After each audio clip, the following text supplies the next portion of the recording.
Welcome back to the another vlog. I am Atul and you are watching vlog Bihar से।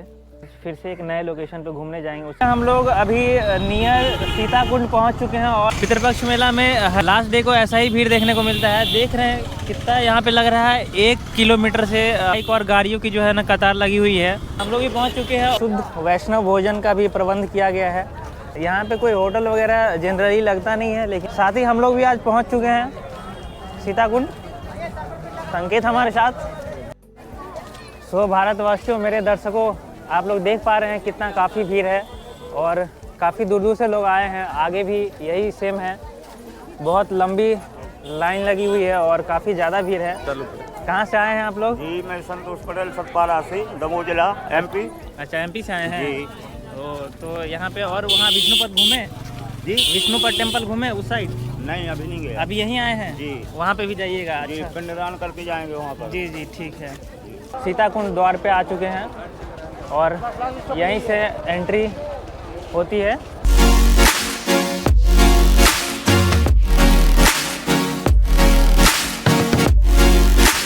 आते हैं तो सबसे पहले आपको इस सूर्य मंदिर का जो है दर्शन करने को मिलेगा।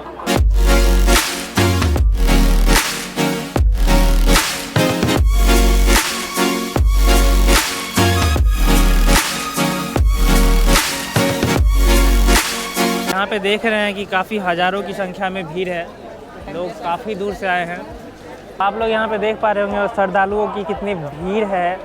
और बस ये सीताकुंड जो है, ये घाट, इसी घाट पे नहीं, विष्णुपद टेम्पल पे भी भीड़ है। और साथ में सीताकुंड से बहुत दूर आगे तक वो पुल दिख रहा होगा शायद सामने में, उस पुल के उस साइड तक बहुत काफ़ी दूर तक काफ़ी ज़्यादा भीड़ है। हज़ारों की संख्या में, हज़ारों नहीं, इसको लाखों की संख्या कहा जाता है। मैं गलत। सीताकुंड का ये मंदिर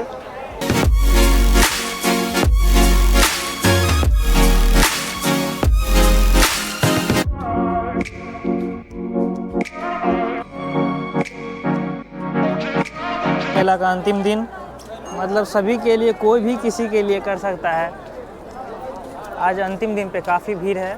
किसी के लिए पिंडदान करना हो तो आप लोग आ सकते हैं। अंतिम दिन का अलग ही मान्यता है। और पितृपक्ष मेला के दौरान यहाँ पे पिंडदान ऐसे ही होता है। ये हमारे पंडित जी यहीं के हैं आप? हाँ, यहीं के हैं। अच्छा, तो यहाँ पे जो तर्पण होता है सर, तो वो कितने दिनों का होता है? और ये पहले 45 दिनों का विधान था, 3 पक्ष में लोग कहते थे। जी। लेकिन बाद में उसे 45 दिनों की जगह 17 दिनों का कर दिया। तो अनंत चतुर्दशी से आरंभ करके और आश्विन शुक्ल प्रतिपदा को श्राद्ध समाप्त किया जाता है। लेकिन सभी लोग इतना 17 दिनों तक नहीं कर पाते हैं, तो यहाँ पर 15 दिन, 11 दिन, 7 दिन, 5 दिन, 3 दिन और 1 दिन का भी विधान है। सभी के लिए अलग अलग वेदियाँ निर्धारित है और उसी अनुसार लोग वेदियों पर श्राद्ध करते हैं। लेकिन इसमें 3 वेदियाँ प्रधान हैं। फल्गु से आरंभ किया जाता है और अंत में छैबट में श्राद्ध किया जाता है। इस स्थान पर जहाँ हम लोग खड़े हैं, इसे सीताकुंड के नाम से जाना जाता है। इस स्थान का महत्व इसलिए है कि त्रेता युग कालीन यह घटना है कि जब भगवान श्री राम पिंडदान के लिए आए थे तो सामग्रियों के लिए वे इधर उधर भटकने चले गए, लेकिन यहाँ पर सामग्री उपलब्ध नहीं हो सकी। तब तक दशरथ जी का जो है आत्मा वो तड़प रही थी, दशरथ जी की आत्मा की हमको मुक्ति मिले। वे खुद प्रकट हुए आत्मा के रूप में और बोले कि बेटी सीता हमें पिंड दे दो। इस पर उन्होंने कहा कि यहाँ तो कोई सामग्री नहीं है, तो उन्होंने कहा कि केवल बालू का ही तुम पिंड दे दो। तो 3 पिंड बालू का दिया जाता है, एक सौभाग्य की वृद्धि के लिए, एक मातृ विमुक्ति के लिए और एक पितृ विमुक्ति के लिए। इन 3 पिंडों के दान से ही लोगों ने देखा कि दशरथ जी की आत्मा जो है वो निकल कर चली गई। बगल में सीताकुंड है, वहाँ पर दशरथ जी का हाथ निकलता हुआ दिखाया गया है। जब भगवान राम आए और उन्होंने कहा कि पिंडदान शुरू किया जाए, तो इस पर सीता ने कहा कि मैंने तो पिंडदान कर दिया, अब पिंडदान की क्या आवश्यकता है। तो इस पर उन्होंने कहा कि आखिर देखा कौन, साक्षी कौन है। तो बताया जाता है कि उस काल में फल्गु नदी वो भी मुकर गई कि नहीं, मैंने नहीं देखा है।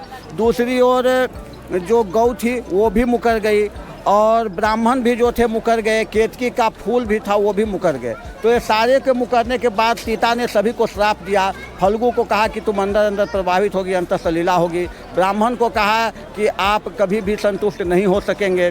केतकी को पूजा के लिए अयोग्य बता दिया और गौ को सर्वभक्षणी बता दिया। लेकिन अक्षयवट ने कहा कि नहीं प्रभु, मैंने इन्हें पिंडदान करते हुए देखा है, और तब उसी से सीता ने उन्हें वरदान दिया कि हे अक्षयवट, तुम जन्म जन्मांतर तक विख्यात रहोगे, और जो भी तुम्हारे यहाँ आकर के पिंडदान तुम्हारे नीचे करेगा उसको पूर्वजों को अक्षय मोक्ष की प्राप्ति होगी। उसी समय से ये कालीन परंपराएं आ रही है।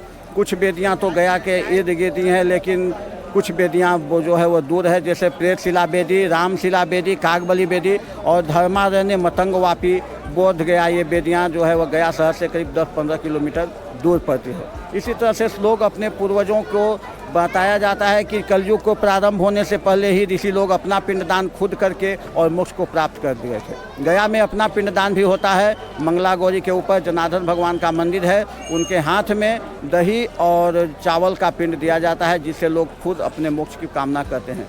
तो इस तरह से यह गया का पवित्र धाम है, जहाँ पर लोग आकर अपने पूर्वजों को श्रद्धा के अनुसार तर्पण देते हैं, पिंडदान करते हैं और उनके मोक्ष की कामना करते हैं। यही हमारी सनातन पद्धति है।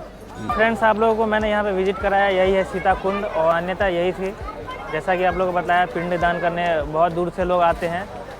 और हम लोग यहाँ से अब जा रहे हैं। पंडित जी के मुख से आपने बहुत ही अच्छी कहानी सुनी यहाँ की, जो क्या यहाँ का मान्यता है और क्या कहानी है इसके बारे में। तो अब हम लोग यहाँ से निकलते हैं, और उम्मीद करता हूँ कि आप लोगों को ये वीडियो अच्छा लगा होगा, और ऐसे ही धार्मिक जगहों और दूसरे टूरिस्ट प्लेसों को देखने के लिए हमारे चैनल के साथ जुड़ी रहें। लाइक करते रहें, शेयर करते रहें, सब्सक्राइब करते रहें और मुस्कुराते रहें। और भगवान करे सभी के पूर्वजों की जो आत्मा है उनको शांति मिले, मोक्ष की प्राप्ति हो। इसी के साथ मैं अपने ब्लॉग को एंड करता हूँ।